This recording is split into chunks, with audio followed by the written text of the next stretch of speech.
So, as most of you know, I was among the first ever audience to see the pilot for Agents of S.H.I.E.L.D. at this year's Comic-Con. And now, critics have finally had a chance to see it as well, and a bunch of reviews have been popping up online, so I decided I'd give you my take on it. First, the good. Basically, everything. You know, it's hard to imagine that it wouldn't have been good, given that Joss Whedon's at the helm and Clark Gregg is starring. But people did have their concerns, rightfully so, because, I mean, you know, this is unprecedented. It's a TV show that is supposed to be set within this massively scaled set of films.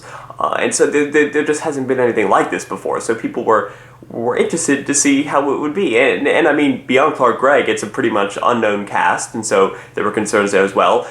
But I'm just happy to report that all looks good so far. It was funny, it was classic Whedon humor throughout.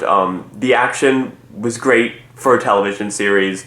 Clark Gregg is great as ever, and, you know, he's still the same Coulson. That you don't have to worry about that. He's still the exact same character, funny as ever, cool as ever. And the supporting cast was great. You know, I mean, it's just one episode, it's hard to get a gauge of everyone's character at this point, but so far, the whole cast looks promising. One of the biggest concerns I had was that, you know, it's a TV show that's supposed to draw in as big an audience as possible, so therefore I thought that they might really try to tone down the fact that this is in the same continuity as the movies, and they would kind of, you know, not have as many references, and it would not really, the films would not have that much of an impact on the show, because it needs to be able to be viewed by people who have not seen any of the films and have them still understand it.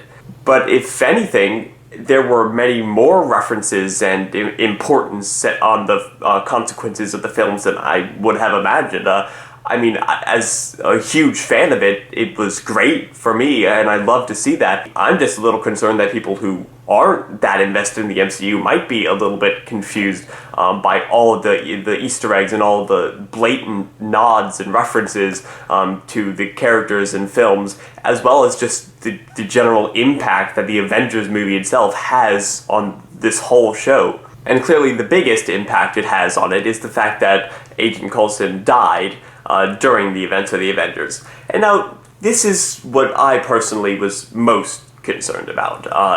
I have never liked the fact that in the comic books, death pretty much means nothing. I mean, a lot of times characters can come back in a really great, awesome way and have new, exciting stories, like Bucky Barnes did in The Winter Soldier. Sometimes it can be completely shoehorned in, like the Human Torch was recently. But overall, I just think it makes a series lose a lot of credibility, and it makes any death that does happen so much less impactful. And so I'd always hoped that the movies would not follow that route. That being said, it looks like they're not treating this situation lightly, and it looks like it's going to be a long story in terms of telling us what happened to Agent Coulson, and they put a lot of time and effort into planning it out. You get a little glimpse of that story in the first episode, but it's clearly going to be drawn out for at least the first season. So I was just concerned that now if there are any more deaths in MCU films, it just won't mean anything, because we can just bring anybody back to life. Hey, if we have life model decoys, which a lot of people seem to like the idea of, I don't like that idea, because I don't want to know that if anyone dies, let's just build a new one, then they'll be back in future movies. I'm hopeful for a really good, imaginative, unexpected explanation for Coulson's resurrection, but I just more than anything hope that it's not something that can easily be applied to any characters who die in MCU movies in the future, because I don't want the films to lose that sense of credibility that I felt the comics have a long time ago. I want death to mean something in these movies. I mean, it did in the Avengers before we found out that he was coming back. I mean, that meant something, and I hope whatever they do to explain his resurrection, that it still means something within the context of the Avengers and in the context of the MCU as a whole. Now on to the bad. And, I mean, my only real problem with the show, and this is something that the show can't even help, is the fact that it is very clearly a TV show. Now, the only reason I say this is because, I love this whole expanded universe idea. I mean, it's like it's just so cool as a fan to see all these movies set within the same universe, and now a TV show set within the same universe. But watching this pilot, this is, out of every single thing I've seen set within the MCU, out of the one-shots and the movies, this has felt the most different. It's felt the most separated. I mean, clearly it's some of the same characters, and the events of the movies still matter within the context of the show. The fact that it is a TV show just really kind of stood out. It made it feel different, and while they do have a large budget for a TV show, it's just nothing compared to these massive movies. And so when they have these big action sequences in the series, it just feels different, and I'm just a little bit concerned that in the long haul, it won't be as easy to feel like this is actually happening within this whole same universe that these movies are. Like I said, this is not something the show could help, and they clearly, all the movies have their own different feel and tone and style, but still they all have the same essence to them. I don't know if I'm making any sense, but do you know what I mean? The movies, they, despite their differences in tone and general vibe, they feel connected. They find a way to make them all feel like they're happening within the same universe. And a TV show is just different from movies. And you know, maybe this is something that I won't feel like after the pilot, but the pilot itself, it just felt different. I had a harder time believing, despite the fact that they kept telling me it was a part of the same universe, that it actually was. Okay. So anyway, that's just my one little thing about it.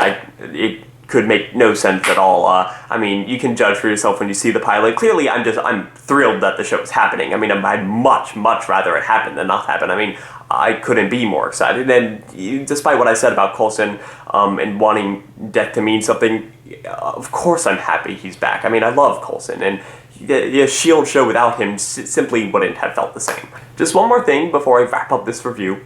There is a tease that there is a villain out there who will kind of serve as the puppet master of the events going on within the show.